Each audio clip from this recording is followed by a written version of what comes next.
आंकड़ों की सफाई बोला गया है, तो इसका मतलब क्या होता है? कोई वर्कशॉप में अभी हम लोग बैठे हुए हैं, मैं थोड़ा नाम लेके बुलाना चाहूंगी। मैं चाहती हूँ जिन्होंने वर्कशॉप पहले अटेंड की है और जो पहली बार अटेंड कर रहे हैं वो सभी इसका पार्ट लेकर रिस्पॉन्स दें, राइट?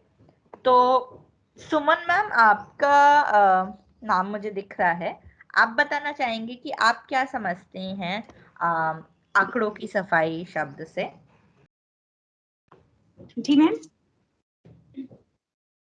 जी मैम, हाँ, मैं पूछ रही हूँ कि आंकड़ों की सफाई पे हम आगे चर्चा करने वाले हैं। आपने अगर पहले जब प्रेजेंटेशन हमने आपको भेजी होगी तो आपने ये पढ़ा भी होगा। वर्कशॉप 9 का टॉपिक है और आज हम वर्कशॉप 15 पे हैं। तो आपकी समझ क्या है आंकड़ों की सफाई शब्द से? आंकड़ों में जो गलतियां हैं उनको उन त्रुटियों को सुधार करना। करेक्ट, उन आंकड़ों में जो गलतियां हैं उनको सुधार करना। कोई जी। और कुछ इस पे ऐड करना चाह रहे हैं? हाँ, डॉक्टर वीके सिंह, आप मैम कुछ ऐड करना आई चाह रहे हैं? एक मिनट देवेंद्र हेलो सर, एक एक करके। या जी डॉक्टर वीके सिंह।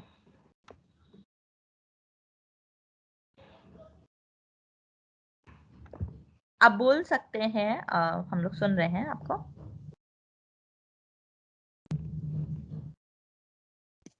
ठीक है, सर आपकी आवाज नहीं आ रही है, तब तक हम लोग देवेंद्र सर को सुन लेते हैं, वो कुछ कहना चाह रहे थे।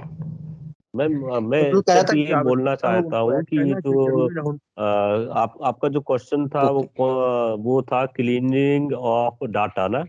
I think if there is some errorful data, that errorful data is removed from the data. That I mean, rather ठीक है, than correcting the data, it should be removed. ठीक है, दोनों पॉइंट को देखेंगे सर, है ना? इस पे अभी हम दोनों पॉइंट को ओके देखेंगे। ओके तो सुमन मैम का कहना है कि हम गलतियों को सुधारेंगे डेटा में। देवेंद्र सर का कहना है जो डेटा गलत होगा हम उसे हटा ही देंगे पूरा डेटा। और कुछ वीके सर, आप कुछ कहना चाहते हैं? अगर आपकी आवाज आ रही है, इस समय हम लोग सुन नहीं पाए। हेलो। हाँ जी सर। मैं कह रहा था कि जो आवश्यकता जिन डाटों की नहीं है उनको हटा देना और जो जरूरी हो उनको ऐड कर देना, वो मैं कह रहा हूँ कि वो डाटों की सफाई से मेरा तात्पर्य। ओके, तो डॉक्टर वीके सिंह का कहना है कि हम चीजें ऐड भी कर सकते हैं। यहाँ पे बस मैं आप ही से एक बार समझना चाहूंगी सर, हम चीजें कहाँ से ऐड कर सकते हैं अगर जहाँ पे हमें लगे कि चीजें जो है इस डेटा की जरूरत जिस है तो? जिनकी जरूरत है और उससे संबंधित जो जो डेटा आवश्यक हो उनको हम ऐड कर दें, और जो अगर डेटा पहले से कुछ आ गए हैं उनकी आवश्यकता नहीं है उनको हम वहां से हटा दें।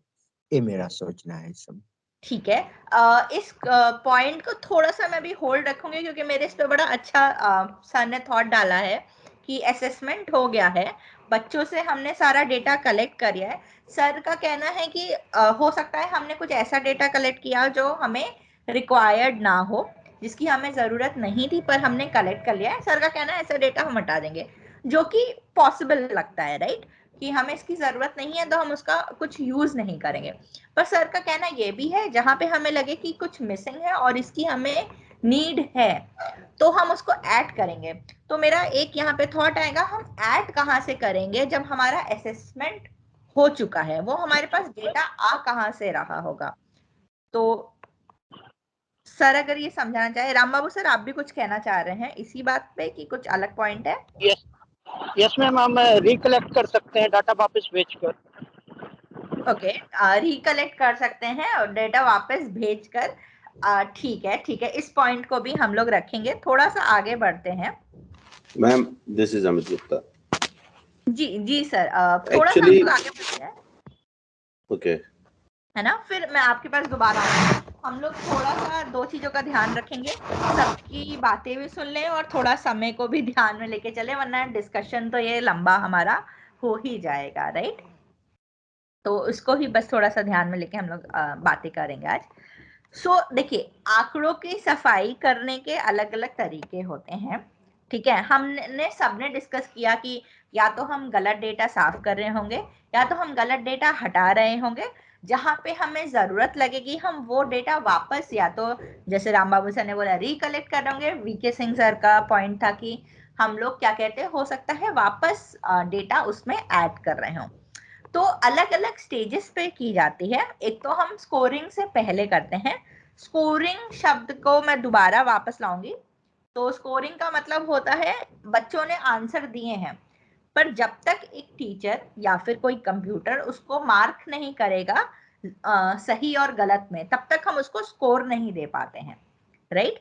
स्कोर शायद हमारा 0-1 हो अगर एमसीक्यू हमारे यूज हो रहे हो, या फिर हमारा स्कोर क्या हो सकता है अलग अलग, जैसे कि 5 में से हो सकता है, 10 में से हो सकता है, डिपेंड करता है किस पे आपका क्वेश्चन टाइप क्या है, राइट। तो हम कहाँ कहाँ पे अपने आंकड़ों की सफाई करते हैं? हम स्कोरिंग से पहले सफाई करते हैं, हम स्कोरिंग के दौरान सफाई करते हैं, और हम स्कोरिंग के बाद आंकड़ों की सफाई करते हैं। तो सबसे पहले हम देखेंगे कि हमारा स्कैन्ड डेटा दिखता कैसा है। देखिए, आपने स्कूल में असेसमेंट कर लिया, बच्चों ने पेपर्स में अपना आंसर डाल दिया, राइट, रिस्पॉन्सेज डाल दिए होंगे। अभी हम यही मान के चल रहे हैं हमारे पेपर में सारे कैसे क्वेश्चंस थे। कोई स्कैन डेटा देख के बता सकते हैं मुझे कि किस टाइप के क्वेश्चन रहे होंगे?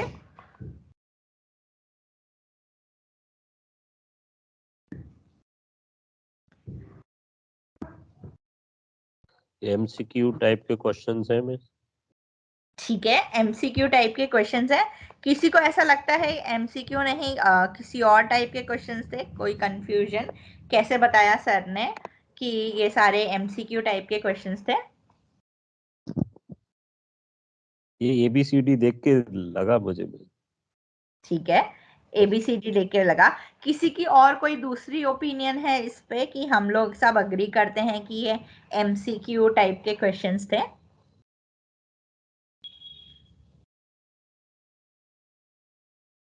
हेलो, हाँ जी।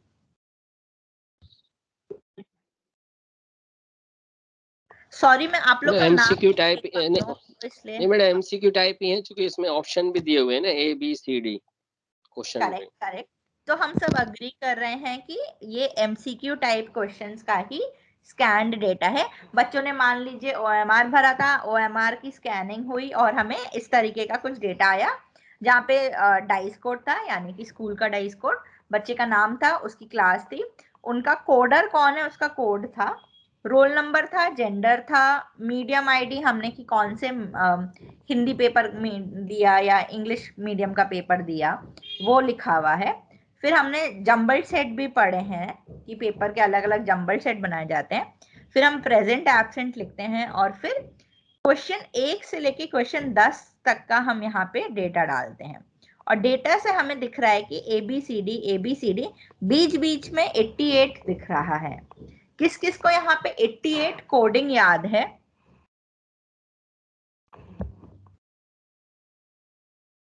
एट्टी एट हम किस सिचुएशन में लिख रहे होंगे? मैम जिसमें ऑप्शन मेरे ख्याल से क्लियर नहीं था कि किसमें टिक लगाया है। तो और किसी का कोई पॉइंट? प्रमोद सर बोले हैं ये बीच में ठीक है, वो 86 होता था कि 88? 88 में ये रहता है, कोई छात्र दो या तो ऑप्शन के बीच में निशान लगा दे, जिससे कि दो ऑप्शन, जैसा कि प्रमोद सर बता रहे हैं। आई थिंक 88 यही कोड है था। Okay okay. सो अगर मैं वापस ध्यान दिलाऊं, आप लोग का पॉइंट सही है कि अगर बच्चों ने दो ऑप्शंस के बीच में टिक लगाया और हम क्लियर नहीं हो पा रहे हैं बच्चे ने कहाँ पे टिक लगाया, तो हम 86 कोडिंग करते थे। ये एक कोड है जो ईआई ने बनाया है, यूनिवर्सल कोड कुछ नहीं है। हम लोग एज अ रूल फॉलो करते हैं। आप अपना कोडिंग सिस्टम भी बना सकते हैं, राइट, कि अलग करके, बट ये हमें पता है कि एज सच मार्किंग में यूज नहीं होता है, तो हमने 86 रखा हुआ है उसके लिए। 88 अगर आपको मैं याद दिलाऊं तो वहां होता था जब बच्चे ने कोई आंसर भरा ही नहीं हो। क्या याद आया सभी को कि दोनों में डिफरेंस क्या था 86 और 88 में?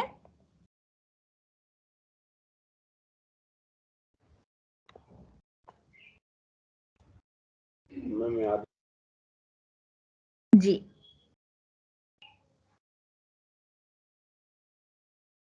यस मैडम, आई गॉट 88 में वो मार्क करता है, 86 में मार्क ही नहीं होता है कहीं इस तरह। एकदम एकदम।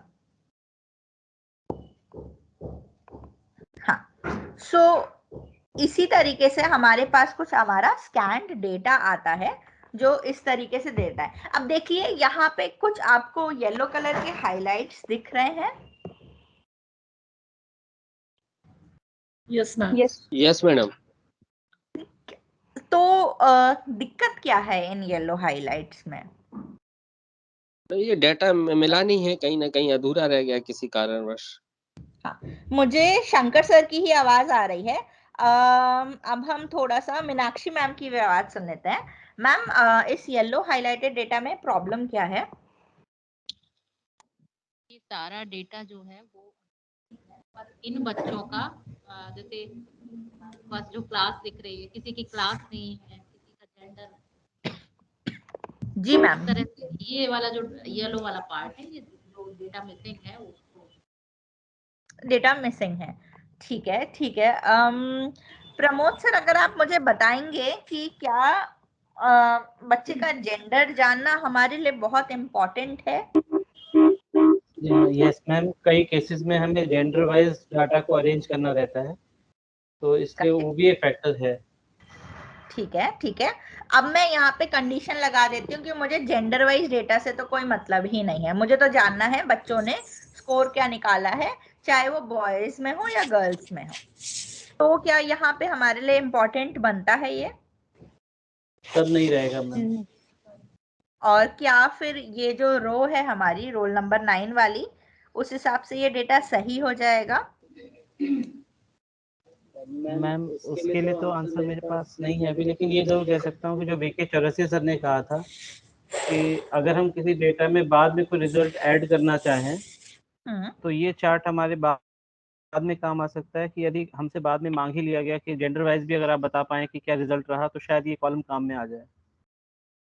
पर मैंने कंडीशन तो डाल दी ही ना प्रमोद सर, पहले ही स्टार्टिंग में हमें इस रिजल्ट में नहीं करना है। सी मैम जब करना ही नहीं है तो this column can be removed. Correct. See pointed हमें देखना पड़ेगा कि कौन सा मिसिंग डिटेल हमारे लिए इम्पोर्टेंट बनती है और कौन सी नहीं बनती है। अगर एक बच्चे की मुझे क्लास नहीं पता है तो मैं नहीं बता सकती हूँ उसने क्लास 5 का पेपर दिया था कि क्लास 6 का पेपर दिया था। क्लास 5 और क्लास 6 के क्वेश्चंस अलग अलग होंगे, राइट? तो स्कोरिंग करना मेरे लिए थोड़ा डिफिकल्ट हो जाएगा। बट अगर एक बच्चे का जेंडर डिटेल नहीं है और मुझे उस जेंडर का किसी रिजल्ट में भी यूज नहीं करना है तो I can remove that column. वो डेटा मेरे लिए रेलेवेंट नहीं है, उसका मिसिंग होना उतना मेरे डेटा को इफेक्ट नहीं करेगा और मैं तब भी उस बच्चे का डेटा स्कोर कर सकती हूँ। तो हमें अपना बहुत क्लियरली पता होना चाहिए कि टारगेट क्या है। सर कह रहे थे कि क्या कहते हैं, हो सकता है बाद में नीड आ जाए, बाद में हो सकता है नीड आ जाए, बट वो इस रिपोर्ट से रिलेटेड आपका नहीं होगा। आपका बहुत क्लियरली एक गोल डिफाइंड होगा कि आप जेंडर वाइज रिजल्ट्स प्रोड्यूस करेंगे कि नहीं करेंगे, राइट? तो आपका वो रिक्वायरमेंट बहुत पहले डिफाइंड होगी। बाद में तो आपका हो सकता है कि आके एकदम 1-2 साल बाद भी कुछ बोले, then that is just a hypothesis. Extreme cases तो हो ही सकते हैं, बट आप हमेशा डेटा एनालिसिस जब भी कर रहे होते हैं बहुत क्लियरली स्पेसिफाइज करते हैं कि आप कौन कौन सी रिपोर्ट्स को यूज करेंगे, किन किन रिपोर्ट्स को आप अपने सेक्शंस पे रखेंगे। जी मैम जी that if we see that the whole data belongs to class 5, right, so I think the missing point of that class column becomes irrelevant here in that particular chart, so that can be eliminated. Sorry मैं आपका नाम नहीं देख पा रही हूँ, अगर आप मुझे अपना नाम बता दें। अमित गुप्ता। हाँ जी Amit sir. So Amit sir, what you are saying is you are looking at just one picture of data, right? Yes. एक स्क्रीन देख रहे हैं, बट हो सकता है ये पूरी एक्सेल हो जिसमें लाइन से 5, 6, 7, 8 चारों का डेटा दिया हो। I आप agree. यहाँ पे I am assumption- also putting. एक मिनट मेरी बात अमित सर पूरी करने दीजिए।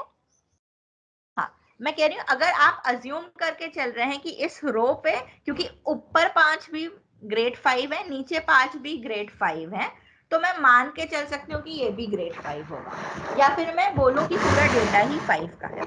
तो अभी क्योंकि प्रेजेंटेशन है, यहाँ पे एक सिंपल सा स्क्रीन यूज हुआ गया है। नहीं, मैंने मैम आपके वर्ड को ही फॉलो किया है। जैसे आपने अजम्पशन कर लिया कि मान लीजिए मुझे जेंडर की जरूरत नहीं है, मान लीजिए मैं बॉयज और गर्ल्स को नौकरी लेके चल रही हूँ, तो मैंने कहा अगर हम ये मान लें कि हमने एक ही क्लास के लिए किया है, तो अगर ऐसी स्थिति आती है तो फिर हम क्लास वाले कॉलम को भी एलिमिनेट कर सकते हैं। माय पॉइंट इज दैट उसका कंडीशन वही होगी कि आपने हाँ, एक ही क्लास को टेस्ट किया है। टेस्ट किया। जैसे आप जेंडर अगर हम लोग डिस्क्रिमिनेट नहीं कर रहे हैं, जेंडर से संबंधित हमें कोई नहीं है कि चलिए छोड़िए, तो अगर क्लास की भी अगर ऐसी स्थिति आती है कि हमें केवल एक पर्टिकुलर क्लास की करनी है, तो उसका इनसफिशिएंट डाटा अगर आता है तो we can eliminate that column also. My point is that. हाँ, एलिमिनेट इन दैट सेंस कि मतलब वहां पे फिर नीड ही नहीं होगी, क्योंकि आपको पता है असेसमेंट ही सिर्फ क्लास 5 का हुआ है। बट पे, क्योंकि अगर आपको मतलब मैं असेसमेंट की भी हटा के मैं कहूँ कि आपको चलिए 4 ग्रेड से 4 ग्रेड की 4 अलग अलग एक्सेल आई, राइट, उस सेंस में आपको क्लास वाला कॉलम थोड़ा रखना इम्पोर्टेंट बन जाता है बेसिकली। इन दैट सेंस तो फिर जेंडर भी हमेशा को रिलेवेंट रहेगा, as Pramod sir said. Gender आप अमित सर कैप्चर करेंगे तो ही रेलेवेंट रहेगा, राइट। अगर आपकी जेंडर की रिक्वायरमेंट ही नहीं है तो आप अपने ओएमआर में जेंडर कैप्चर ही नहीं करवाएंगे। क्लास ऑटोमेटिकली कैप्चर हो जाता है, like it's a one fill column. But ma'am gender की जो रिक्वायरमेंट है, it is everywhere in all the things. I think है ना, it is very important means point, it should be covered. Sir gender वो तो का मैंने बोला ही नहीं किसी कि जेंडर क्या कहते हैं क्लासिफिकेशन इंपॉर्टेंट है ही नहीं। मैं कह रही हूँ कि मतलब इन केस आपके पास जो प्रेजेंट डेटा है उसमें आप कहते हैं कि मैं जेंडर वाइज रिपोर्ट्स नहीं रिफ्लेक्ट करेंगे, देन इट्स नॉट इम्पॉर्टेंट। दोनों बातें बहुत डिफरेंट है, राइट। कहना कि जेंडर क्लासिफिकेशन नहीं कर रहे हैं हम, तो मतलब हम कह रहे हैं कि हमारा रिजल्ट वो रिफ्लेक्ट नहीं करेगा। हमारा रिजल्ट दिखाएगा कि क्लास 5 की परफॉर्मेंस क्या थी, हमारा रिजल्ट ये नहीं दिखाएगा कि क्लास 5 में बॉयज की परफॉर्मेंस क्या थी, क्लास 5 में गर्ल्स की परफॉर्मेंस क्या थी, राइट। बट अगर मैम हेलो जी सर, मैं एक बात छोटी सी ऐड करना चाह रहा हूँ। यदि वो डाटा यदि मान लो हमको जेंडर वाइज रिपोर्ट चाहिए तो हम उसको ठीक करवा लेंगे, अदरवाइज नहीं करवाएंगे। क्लास वाला भी ऐसा ही है। मतलब मेरे ख्याल से इस पर बहुत ज्यादा चर्चा की आवश्यकता नहीं। एक सिंपल सी बात है, यदि वो डाटा हमारे लिए रिलेवेंट है, आवश्यकता है उसकी, तो उसको मतलब फिल करने के लिए वापस से वैसे अगर नहीं आवश्यकता है, यदि काम चल रहा है तो हम नहीं करेंगे। बस मेरे ख्याल से इतनी बात इस पे काफी है, इस पे बहुत ज्यादा चर्चा करने की आवश्यकता नहीं है। ये मेरा आउटलुक है। हरीश सर आई अंडरस्टैंड आप हम लोग के टाइम को थोड़ा सा सेव करने की कोशिश कर रहे हैं, बट जरूरी होता है कि हर किसी के विचार भी सुन लिए जाएं और उनको मतलब मैं बीच में काट के कि नहीं ये बहुत इंपॉर्टेंट पॉइंट नहीं है, इसको छोड़ दो, तो वो मेरी तरफ से थोड़ा सा रेस्पेक्टफुल होने वाली नीड आ जाती है। बट हाँ, आपका पॉइंट टेकन, इस पे ज्यादा लंबी बात नहीं खींचेंगे। बट पॉइंट यही है कि देखना पड़ेगा कि आप कौन सी रिपोर्ट्स प्रोड्यूस करना चाह रहे हैं और कौन सी नहीं करना चाह रहे हैं। ठीक है, आगे बढ़ते हुए जैसे हरीश सर रिक्वेस्ट कर रहे हैं, हम आगे बढ़ लेते हैं, इसको ज्यादा लंबा नहीं खींचते हैं।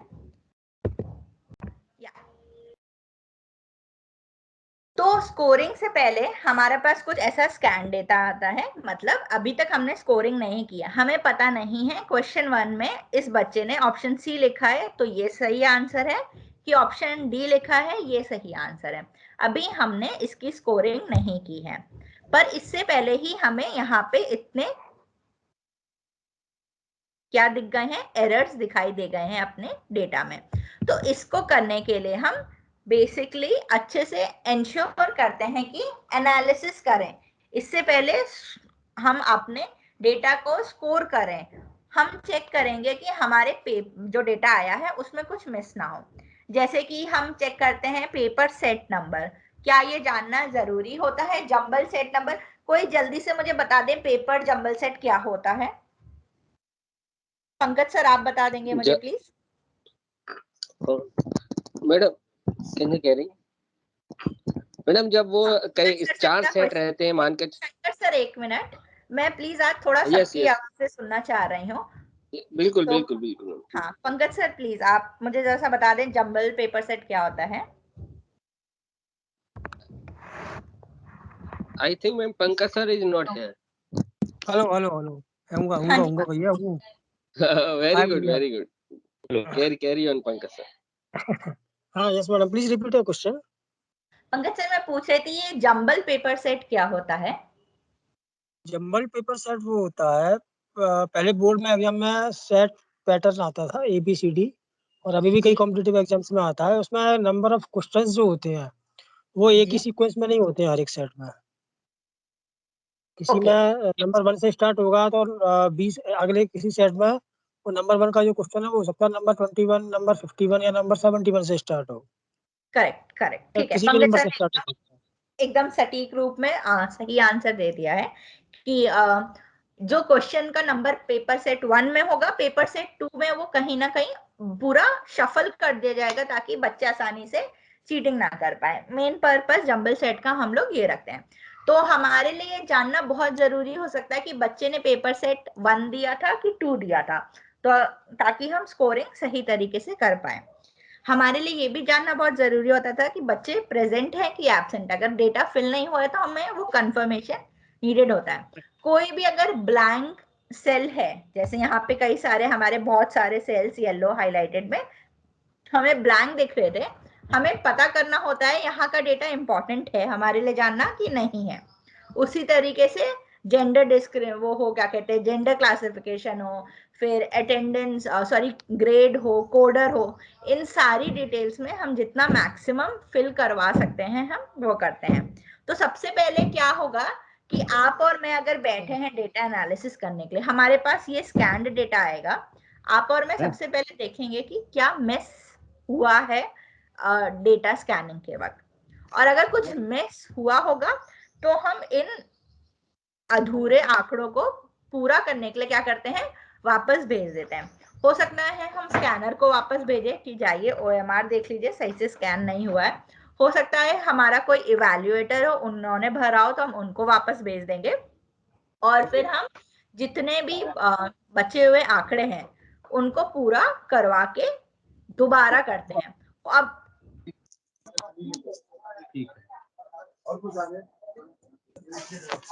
कोई कुछ बोल रहा है, अगर नहीं तो प्लीज म्यूट कर ले अपने आप को।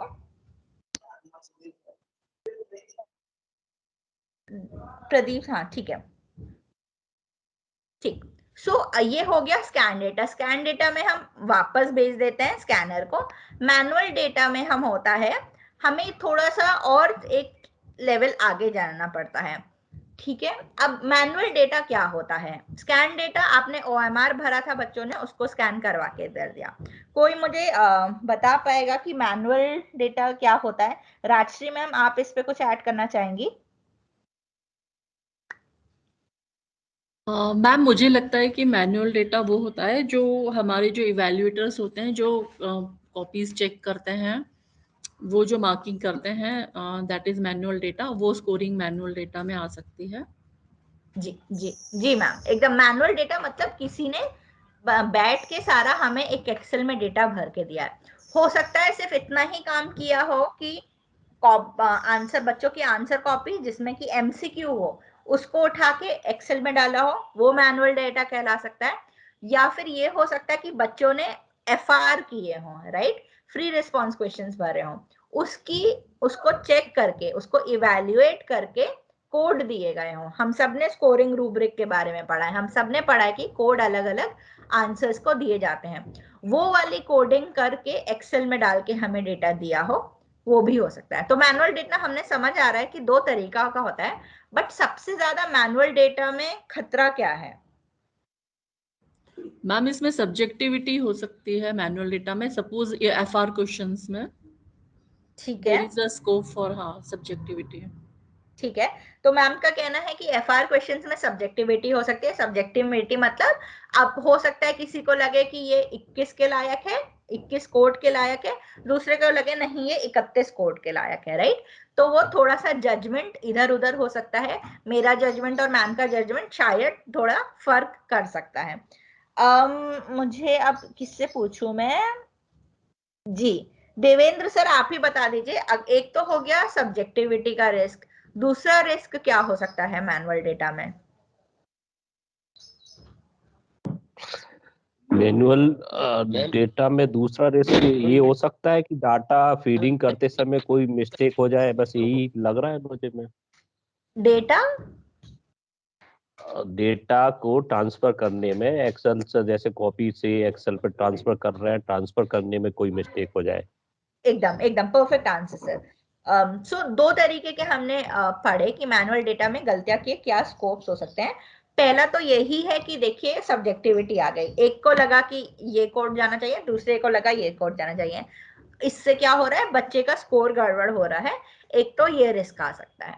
अब दूसरा रिस्क सर ने बोला कि जब हो सकता है टीचर ने मार्क किया हो 1, ठीक है, और जब एक्सेल में टाइप किया हो गलती से 2 लिख दिया हो, राइट, या फिर डेटा एंट्री में गलती हो गई हो, या कॉपी से एक्सेल में ले जाने में गलती हो गई हो, तो जो कि ह्यूमन एरर बोलते हैं उसकी चांसेस होते हैं। तो इसके लिए हमें चेक करना पड़ता है। बट अब शंकर सर आपसे पूछना चाहूंगी मैं कि अब देखिए असेसमेंट तो एमपी स्टेट में अगर हम करने जा रहे हैं तो 1 लाख बच्चों का हो रहा है। ऐसे केस में क्या मैं सारी 1 लाख कॉपियां खुलवा कर देखूंगी कि किसने कहाँ गलती की है इवैल्यूएटर ने? नहीं, इतने बड़े लेवल पे 1 लाख कॉपी तो अपन को नहीं चेक खुलवानी चाहिए, और न खुलवाई जाती है। इसका छोटा सा रेशो लिया जाता है, मान को 100%, जैसे 1 लाख है तो अपन उसको 1000 कॉपी ले सकते हैं अलग अलग ब्लॉक पे ले जाके, कितनी कॉपी। ठीक है, एक शंकर सर का कहना है ऐसा ही होता है। 1000 कॉपी ले लें, और ठीक है, किसी को अभी भी लग रहा है 1000 कॉपियां बहुत ज्यादा है?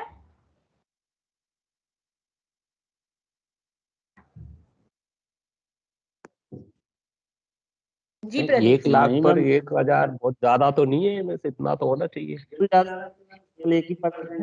ये तो हाँ ठीक है, उन्होंने बोला 1000 पर ब्लॉक। चलिए मैं उसको थोड़ा डिस्ट्रिक्ट ही ले जा लेती हूँ। 1000 इंटू 52 डिस्ट्रिक्ट हैं एमपी के, तो कितनी कॉपियां हो गई? फिर तो 52,000 मैडम मैं ये कहना चाह रहा था, I would like to say that कि अगर टोटल कॉपी 1 लाख है तो 1000। अब अपन डिस्ट्रिक्ट लेवल की बात करेंगे तो डिस्ट्रिक्ट लेवल पे मान के चलो 2000 कॉपी है, तो उसका 1% या 2% पे ले जा सकते हैं। अच्छा ठीक, शंकर सर का पॉइंट ओके, या ठीक है, ओके, इसको हम थोड़ा कंसिडर कर सकते हैं। और शंकर सर अगर मैं बोलूं कि आपके पास 52 डिस्ट्रिक्ट, चलिए 100 इवैल्यूएटर्स हैं, ठीक है, तो 52 डिस्ट्रिक्ट 1 लाख या 1.5 लाख कुछ कॉपियां चेक हुई होंगी, पर 2-2 करके आपके इवैल्यूएटर हर डिस्ट्रिक्ट में बैठे थे, टोटल आपके हो गए 104 इवैल्यूएटर। तब आप कितनी कॉपियां चेक करवाएंगे? अगर 4 इवैल्यूएटर हैं तो अपन कम से कम 400 कॉपी होनी चाहिए उस हिसाब से। 104 इवैल्यूएटर्स हैं, हर डिस्ट्रिक्ट में 2, 52 डिस्ट्रिक्ट। अच्छा, मतलब टोटल 1 तो कम से कम हम एक इवैल्यूएटर के हिसाब से 100 कॉपी तो करवानी चाहिए। ठीक है, तो मतलब उन्होंने बोला कम से कम एक इवैल्यूएटर के हिसाब से 100 कॉपी। किसी को लगता है ये नंबर थोड़ा ज्यादा है, कम है, क्या है, सही है? कोई ऐड करना चाहेगा इस पे पॉइंट? एक इवैल्यूएटर पर 100 कॉपियां ज्यादा नहीं है? ज्यादा हो जाएंगे। ठीक है, हाँ सभी का लेना है। ठीक, हाँ, तो हो सकता है, देखिए आपके इवैल्यूएटर ने कुल कॉपियां चेक जितनी की हो वो 1000 ही हो, राइट, और 1000 में भी क्योंकि अगर हम एवरेज ले जा रहे हैं तो हमारी 1,04,000 बन जाएगी, और उस हिसाब से अगर आप ले जाएं तो 10% आप चेक कर रहे हैं अगर 100 भी कर रहे हैं, तो आपको देखिए थोड़ा सा रेशियो निकालना पड़ेगा कि आपके कितने इवैल्यूएटर्स थे, फिर उस हिसाब से आप नंबर निकालेंगे। कम ऐसे 50 से 100 लेके लगभग आप कॉपियां पर इवैल्यूएटर चेक करेंगे। अच्छा, मुझे अब कोई इसी पे बताए कि मैं सारे इवैल्यूएटर्स की कॉपी चेक करना जरूरी समझूं कि ना समझूं? हरीश सर, आप कुछ ऐड करना चाहेंगे इस पे?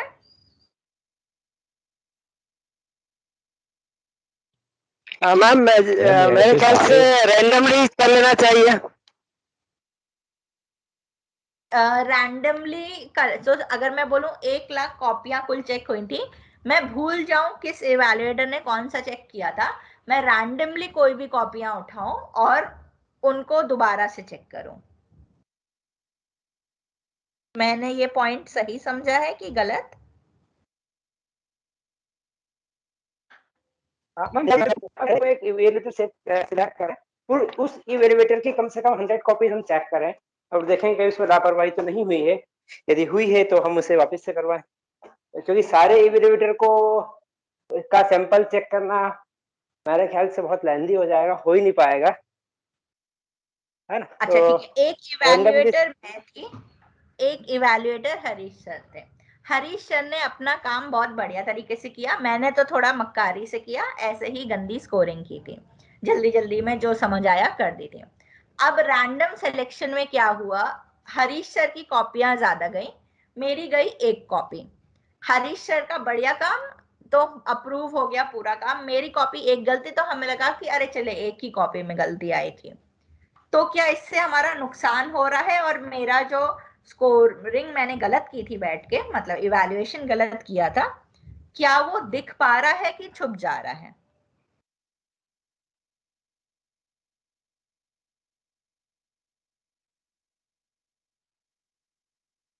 हरीश सर, इस पे कुछ ऐड करना चाहेंगे आप?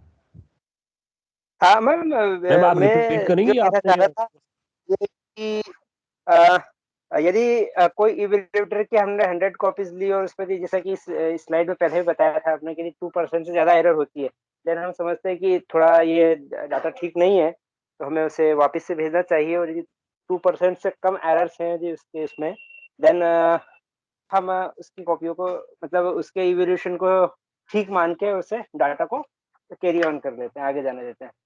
ठीक है, ठीक है। सो हरीश सर ने जो पॉइंट रखा है उसी पे बिल्ड करते हुए, देखिए किसी के कहने के लिए कि 2% से ज्यादा गलतियां थी कि नहीं थी, आपको दोनों के इक्वल नंबर ऑफ पेपर्स उठाने पड़ेंगे। आप ऐसा नहीं कर सकते हैं कि आप कृतिका के कम पेपर उठाएं और हरीश सर के ज्यादा पेपर उठाएं, राइट? अब देखिए 100 का 2% क्या होता है? 2। और वहीं 10 का 2% कितना हो जाएगा?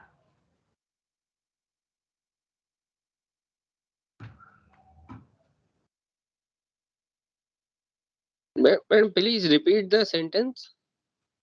मैं कह रही हूँ कि 2% अगर हम कह रहे हैं कि देखिए 2% से ज्यादा एरर है तो गलतियां हैं, पर 2% जो नंबर निकालने के लिए आपको बराबर नंबर ऑफ कॉपियां लेनी पड़ेंगी, क्योंकि आप एक इवैल्यूएटर के 100 कॉपी चेक कर रहे हैं और दूसरे के 10 कॉपी चेक कर रहे हैं, तो आप मैम दोनों ऐसा नहीं को करें, इक्वल चांस नहीं दे रहे हैं।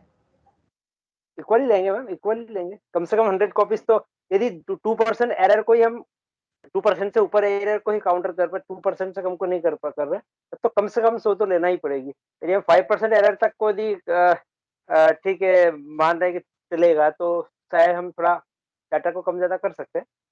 तो ये डिसाइड नहीं, हमको पहले ही करना हरीश पड़ेगा। एक मिनट पॉज करना चाहूंगी, थोड़ा लोग यहाँ पे पॉइंट पे कंफ्यूज रहेंगे। मेरा कहना है कि देखिए 100 का अगर आप 2% लेते हैं तो आपका सीधे नंबर आता है 2, वहीं आप 10 का 2 लेते हैं 2%, राइट? तो आप 0.2 से भी कम पे आते हैं, मतलब आपको नंबर उतनी कम आसानी से उनकी गलतियां पकड़ने का मौका मिलेगा। तो वहीं पे एक इवैल्यूएटर के पास, आपके पास इतनी सारी कॉपियां हैं, जल्दी से वो नंबर मीट हो जाएगा। तो मेरा कहने का मतलब है, देखिए अगर आपके डिस्ट्रिक्ट में, पूरे स्टेट में इतने सारे इवैल्यूएटर्स बैठे हैं तो सबकी एक समान कॉपियां ही सेलेक्ट करेंगे हम, रैंडम सिलेक्शन नहीं कर सकते हैं जहां पे हमें पता नहीं है किस इवैल्यूएटर की कितनी कॉपीज आएंगी। क्या ये पॉइंट क्लियर है सभी को? Yes ma'am. ठीक है मैम, ये इसमें मान सारे इवेल्युएटर्स ने अलग अलग फिगर पर कॉपियां चेक की हैं, किसी ने 200 की हुई है चेक, किसी ने 100 की हुई है, तो ये फिर सबकी हम जो है ना लगभग 100 कॉपियां चेक करवाएं या 10 करवाएं, तो ये तो परसेंटेज तो डिफर होगा सबका। एक वैल्यूअर ने 100 कॉपी चेक की हुई है और एक ने 500 चेक की हुई है, और दोनों की हम मान लो 50-50 कॉपी चेक करते हैं, तो ये कहाँ से ठीक होगा? ठीक है, देखिए सर, जो हम 2% एरर रेट निकाल रहे हैं उसका डिनोमिनेटर सेम रहेगा 100। भले ही हमारा ओवरऑल जो इवैल्यूएटर ने टोटल कॉपीज चेक किए हैं वो डिनोमिनेटर डिफरेंट है। ये जो आप कह रहे हैं कि किसी ने हो सकता है 400 की हो, किसी ने 100 ही की हो, राइट, उस केस में थोड़ा डिफर कर जाएगा। बट आप जो एरर रेट निकाल रहे हैं 2% का, वो आप एक डिनोमिनेटर पे निकाल रहे हैं।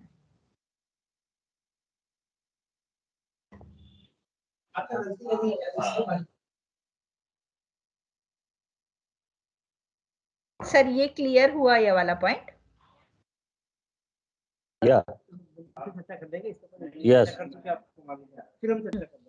सो देखिए, इसीलिए मैनुअल डेटा आपकी आवाज आ रही है। मैनुअल डेटा में हम एक पॉइंट जो फॉलो करते हैं वो होता है सैंपल कोडिंग। सैंपल कोडिंग की प्रक्रिया कुछ इस तरीके की होती है, जहां पे हम देखते हैं हमारे पेपर्स में कि एक इवैल्यूएटर, एक ह्यूमन को बैठना पड़ता है डेटा पेपर से लेके एक्सेल में ट्रांसफर करने के लिए। कहीं पे कहीं ह्यूमन इन्वॉल्वमेंट होता है। हमने पिछली बार कुछ गलतियों के उदाहरण देखे थे। कोई मुझे पहली वाली इमेज में गलती समझा सकता है?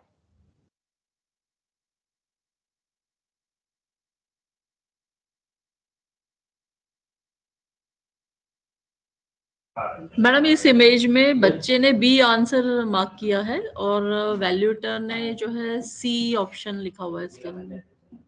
जी जी, क्या सब अग्री कर रहे हैं इस पॉइंट से?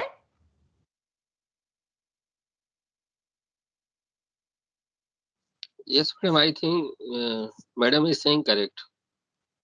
ठीक है, ठीक है। मीनाक्षी मैम, मेरे लिए तो क्वेश्चन ही गलत है। मीनाक्षी मैम, सर मैं आपके राजेश सर क्या कहना चाह रहे हैं? ना, this is Amit Gupta.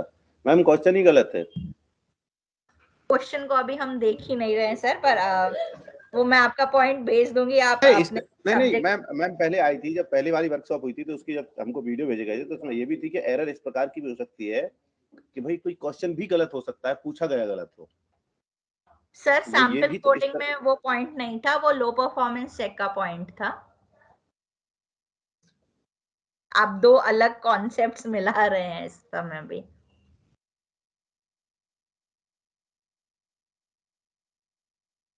Amit sir, आप मुझे समझा सकते हैं आप कौन सा क्वेश्चन पढ़ रहे हैं और किसको कह रहे हैं कि गलत है? थोड़ा सा आपका पॉइंट सुन ही लेते हैं। हेलो, हाँ ओके मैम, यस जी सर, आप बताइए। मतलब इस प्रश्न का स्टेम देखिए, वह विकल्प चुने जो सही है। किस मामले में विकल्प चुने, किस कॉन्टेक्स्ट में चुने? ठीक है सर, चारों विकल्प पढ़ सकते हैं। What does that question mean? Sir चारों ऑप्शंस पढ़ सकते हैं।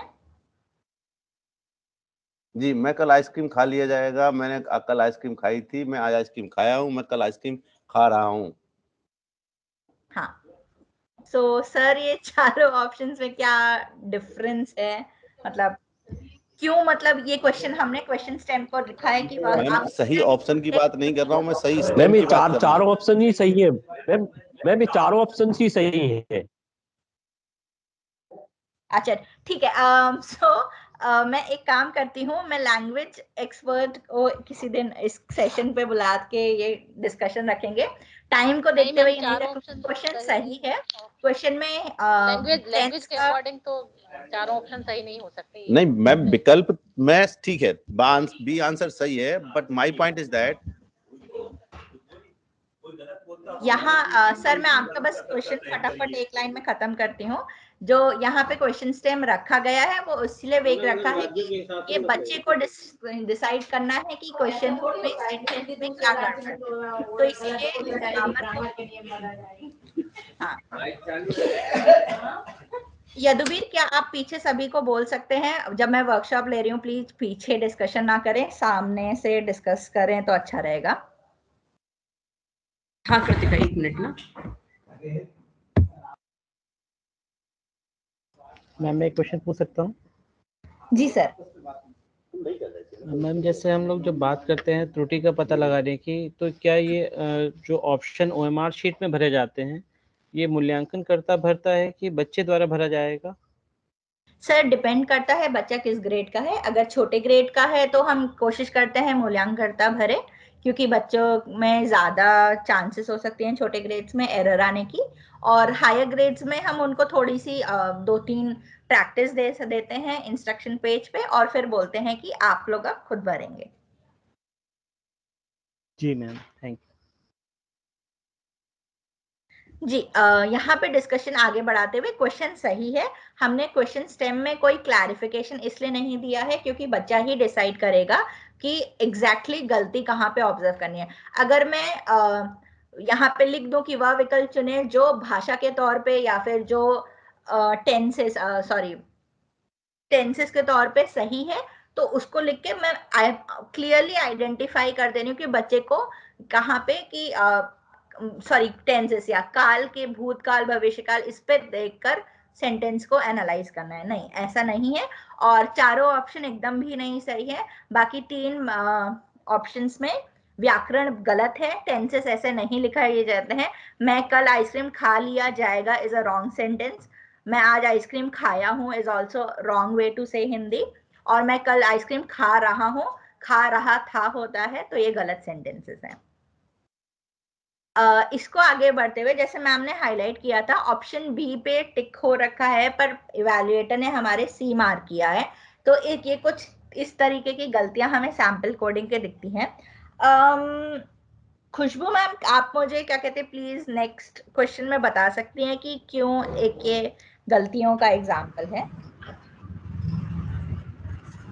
हाँ मैम, क्योंकि बच्चे ने एक भी ऑप्शन चूज नहीं किया है, और जैसा अभी थोड़ी देर पहले आपने बताया कि 88 की कोडिंग जो आप लोगों के द्वारा दी गई है वो 2 ऑब्जेक्टिव के बीच में, यानी वो दोनों ऑब्जेक्ट में एक भी सेलेक्ट नहीं कर पाए जो मार्क किया हुआ है उसने।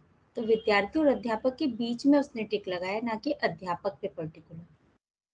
ठीक है, ठीक है। तो जैसा कि 88 कोडिंग होती है मतलब बच्चे ने क्वेश्चन ब्लैंक छोड़ा है, पर हम देख सकते हैं बच्चे ने क्वेश्चन ब्लैंक ना छोड़कर विद्यार्थी और अध्यापक के बीच में टिक लगाया है। तो या तो इसकी कोडिंग होगी 86, नहीं तो हम बच्चे की मार्किंग का पैटर्न भी देख सकते हैं। कुछ बच्चों की आदत होती है कि ऑप्शन के एकदम नीचे टिक्स लगाते जाएं। तो अगर बच्चा पूरे पेपर में कुछ इस प्रकार का ही ट्रेंड फॉलो कर रहा है और गलती से इस क्वेश्चन के लिए उसका जो टिक है वो थोड़ा सा बी और सी के मिडिल में आ गया है रादर देन एकदम बी के नीचे, तो हमें देखना पड़ेगा कि क्या बच्चे ने ट्रेंड अपना फॉलो करने गलती की वजह से हुआ है। हम मिस नहीं कर देंगे इस केस में उसका आंसर बेसिकली। तो सैंपल कोडिंग में हमें कुछ इस प्रकार के एरर्स आते हैं और फिर हम उसके बाद कुछ इस तरीके से एक रिपोर्ट तैयार करते हैं। हम लोग ने अभी discuss madam ji can I ask something है?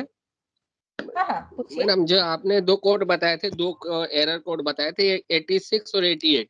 88 में तो क्लियर था कि बच्चे ने 2 ऑप्शन के बीच में लगा दिया है, तो अपन उसको जस्टिफाई करते हैं सभी क्वेश्चनों को देख। सर 88 मतलब बच्चे ने कोई भी ऑप्शन टिक नहीं लगाया है, ब्लैंक होता है 88 का मतलब। Okay okay okay. और 86 में उसने बी लगाया है लेकिन इवैल्यूएटर ने 6C भरा है OMR पर। हाँ हाँ हाँ हाँ।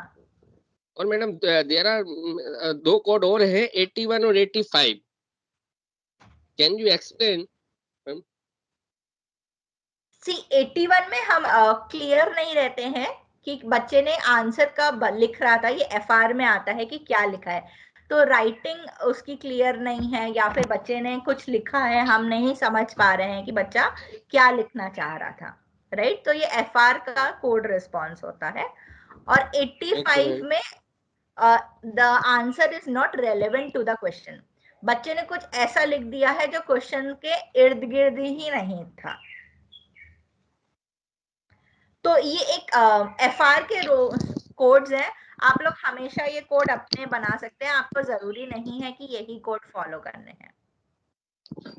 ओके ओके है ना, ये कोई यूनिवर्सल कोड्स नहीं है। 81 और हेलो जी जी 81 सर। और 85 तो FR के हैं, और 88 और 86 ये अपने ऑब्जेक्टिव टाइप क्वेश्चन जो है उनके कोड है। FR में भी हो सकते हैं सर। इसके अलावा भी अपन और कोड भी, और इसके अलावा भी और कोड भी बना सकते हैं हम। जी सर, आपको लग आपके रहा है क्वेश्चन कि ये ऐसी स्थिति आती है। एकदम एकदम सर, जरूर अगर बना आवश्यकता पड़ रही है ऐसे कुछ, हाँ, तो जरूरी नहीं कि 4 कोड ही कर रहे हो डिक्लेयर, और कोड भी हो सकते हैं। जी सर। आप लोग ने FR क्वेश्चंस की जब बनाने की बाकी वर्कशॉप्स में प्रैक्टिस की है, आप लोग ने स्कोरिंग रूब्रिक के लिए ये सारे कोड्स बनाए होंगे। आई होप आप लोग ने ये प्रैक्टिस की हो।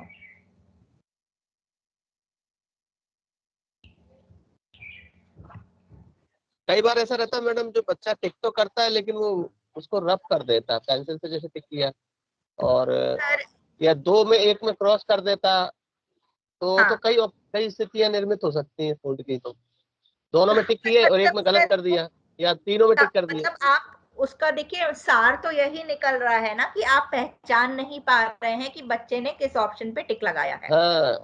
वो 86 ही बने। वो तरीके अलग अलग हैं कि बीच में लगाया है कि 2 को लगाया है, फिर 1 को लगा के मिटा के दूसरे पे बहुत हल्का लगाया है, पर सार सबका यही निकल रहा है कि मैम एक्सक्यूज मी कौन सा ऑप्शन टिक है। मैम लगभग 1 घंटा हो गया, और हम देखा जाए ना तो बहुत ज्यादा फ्रूटफुल अभी तक, मतलब हम है ना डिस्कशन पर नहीं गए, बहुत छोटे छोटे पॉइंट्स पर 1 घंटा निकल गया है।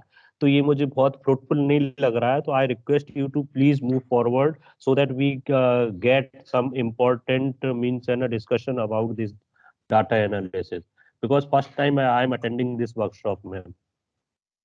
देवेंद्र सर, फर्स्ट टाइम आप अगर वर्कशॉप अटेंड कर रहे हैं डेटा एनालिसिस के लिए, मैं इसीलिए स्लो जा रही हूँ कि जिन्होंने पहले वर्कशॉप नहीं अटेंड करी थी उनका कुछ नहीं मिस हो रखा हो।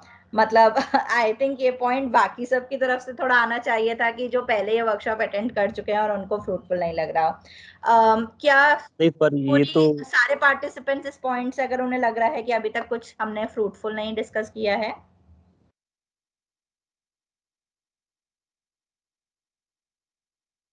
मुझे थोड़ा सा इस पे पॉइंट चाहिए होगा, वरना मेरा बोलना और फिर मैं अपना चेंज करूंगी जो मैं पैटर्न फॉलो करूंगी। फ्रूटफुल से मतलब मेरा सेंस ये है कि थोड़ा हम स्लो चल रहे हैं, ये है मेरा सेंस।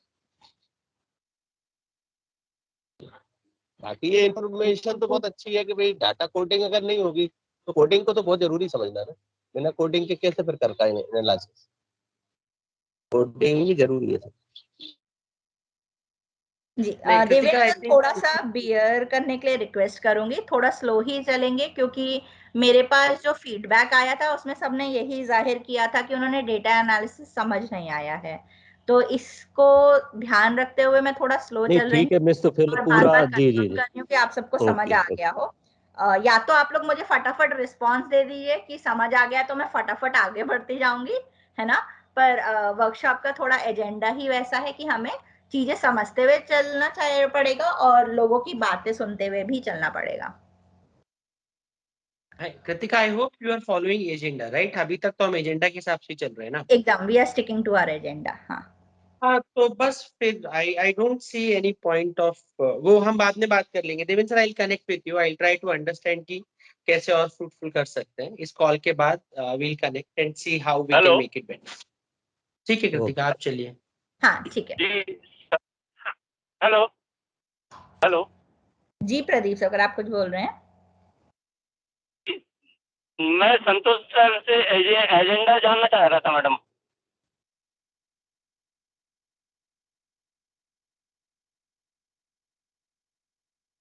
एजेंडा का डिस्कशन यही है प्रदीप सर। हाँ हाँ हाँ प्रदीप सर, आवाज आ रही है आपको? हाँ सर, आ रही है, बताइए।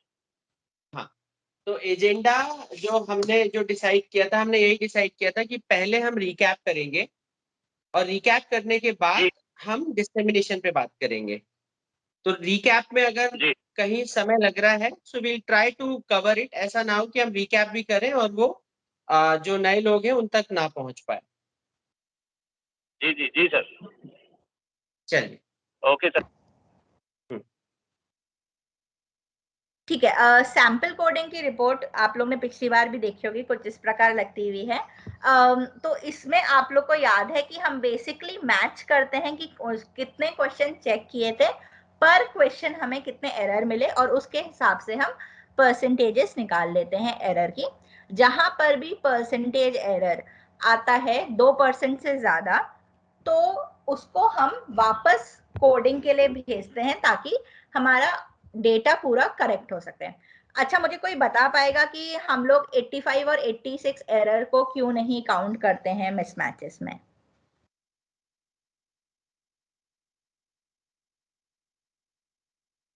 हेलो जी राम बाबू सर। हेलो सर आपकी आवाज आ रही है? हाँ मैम, मैं दोनों ही में जो 0 मार्क्स से देंगे इसलिए उसे नहीं रखते हम। एकदम एकदम सही बोला, क्योंकि 85, 86 और 88 भी अगर ले लें, इनमें अगर हमें मिसमैच आ रहा है, देखिए एंड में जाना वो स्कोर 0 ही है। अगर मैं कह रही हूँ कि इस पे 86 होना चाहिए और इवैल्यूएटर ने कहा है 85, उसको एरर में काउंट करने का कोई फायदा ही नहीं है, क्योंकि दोनों में स्कोर 0 ही जाना है। पर जहां पे भी स्कोर 1 से 0 या 0 से 1 चेंज हो रहा है और आगे चल के पूरे ओवरऑल स्कोर को इफेक्ट करेगा, वहां पे हम बेसिकली मिसमैच काउंट करते हैं। और जहां पे 0 से 0 पे ही मिसमैच मूव हो रहा है स्कोर का, हम उसको नहीं काउंट करते हैं। राम बाबू सर को अच्छे से याद था, मुझे बहुत खुशी हुई इस पॉइंट को, काफी इंपॉर्टेंट पॉइंट है कि हम जब भी ये सैंपल कोडिंग की रिपोर्ट निकालते हैं और हर कोडर का एरर रेट निकालते हैं, उसमें हम 85, 86 और 88 वाले जो मिसमैच आते सॉरी हैं। To interrupt you madam, sorry to interrupt you. जी जी संगत ये सर। लेकिन जो कोड नंबर 86 था उसमें तो बच्चे ने बी भरा है, लेकिन इवोल्यूटर ने उसमें सी भर दिया है। यही था ना, ऐसा ही था ना मैडम 86 में? नहीं सर, वो बी से सी हो रहा है। हाँ, बी की जगह इवोल्यूटर ने सी भरा है। हाँ, तो इसमें 86 कोड नहीं आएगा ना सर, कहीं पे भी किसी ने भी 86 ना, मैं जो करेक्ट कर रही हूँ 86 कोड दे रही हूँ, ना जो इवैल्यूएटर पहले जिसने चेक किया था वो 86 कोड दे रहे हैं। तो मैडम ये किस कोड में जाएगा ये वाला क्वेश्चन? कोई फर्स्टली कोड नहीं कंफर्म है। जाएगा, बी और सी में ही अच्छा, रह रहा ओके ओके मैडम, है देयर ना। Is no doubt. मैं कह रही हूँ कि बी होना चाहिए, इवैल्यूएटर ने सी लिख दिया था। Okay ma'am. 86 कोड में फिर से समझा देती हूँ, जहां पे बेसिकली दो ऑप्शंस के बीच में टिक लगा हो, इवैल्यूएटर डिसाइड नहीं कर पा रहा है कि बच्चे ने ऑप्शन बी पे टिक लगाया, सी पे टिक लगाया। जब वो डिसाइड नहीं करवा पा रहे हैं तो वो सीधे लिख देते हैं 86 कोड। वरना मैं डिसाइड कर पाती हूँ कि बच्चे ने ऑप्शन बी सेलेक्ट किया है कि ऑप्शन सी। ठीक है, तो इसी तरीके से बेसिकली हम वापस सैंपल कोडिंग के लिए रिपोर्ट आती है, हम बोलते हैं कि इन कोडर्स के एरर रेट 2% से ज्यादा थे, इसको वापस भेजिए, दोबारा कोडिंग करवाइए, दोबारा डेटा वापस आएगा, हम उसको फिर से एक बार चेक करेंगे कि क्लीन है कि नहीं, और तब जाके हमारे पास फाइनली जो है पूरा करेक्ट डेटा रेडी होता है।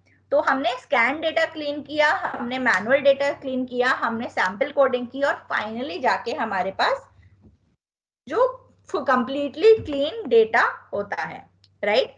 इससे आगे हम बढ़ते हैं और हम स्कोरिंग पे बात करते हैं।